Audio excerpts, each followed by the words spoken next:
আমি কোনো দিন পুজো করিনি, কখনো কোনো মন্দিরে গিয়ে হাত জোড় করে কিছু প্রার্থনা করিনি। আমি অধার্মিক।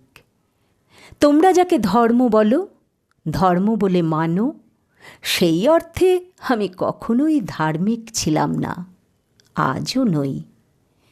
আমার বাড়ির অন্যরা কিংবা আমার বন্ধুবান্ধব আত্মীয়রা যখন পুজোর ডালা সাজিয়ে মন্দিরে গিয়েছে, আমার কিছু বন্ধু যখন মসজিদে বা গির্জায় গিয়েছে মানসিক শান্তির খোঁজে, সেই সময় আমি আমার মতোই কিছু অধার্মিককে নিয়ে কখনো ছুটে গেছি সুন্দরবনের প্রত্যন্ত গ্রামে অথবা দলমা পাহাড়ের আদিবাসী এলাকায় নিজেদের সাধ্য মতো কিছু খাবার, কিছু পোশাক, কিছু ঔষধ, কিছু পড়াশোনার জিনিস, কিছু কম্বল আর শীতবস্ত্র নিয়ে উপহার দিয়ে এসেছি আসিফ আর আলোককে, সাবিত্রী আর শাহিদাকে।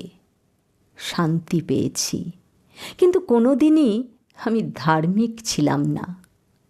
আজ মন ভালো নেই। উত্তরের স্বর্গ থেকে নদী বেয়ে নেমে আসছে রক্তস্রোত। মুর্শিদাবাদে নিজ ভূমে পরবাসী শয়ে শয়ে মানুষ।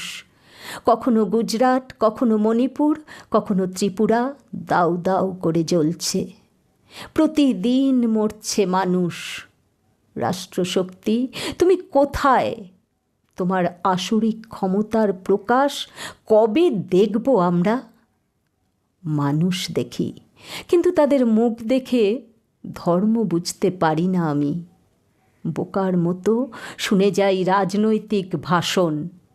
শুধু এটুকু বুঝেছি, ধর্ম আর সম্প্রদায় এক নয়।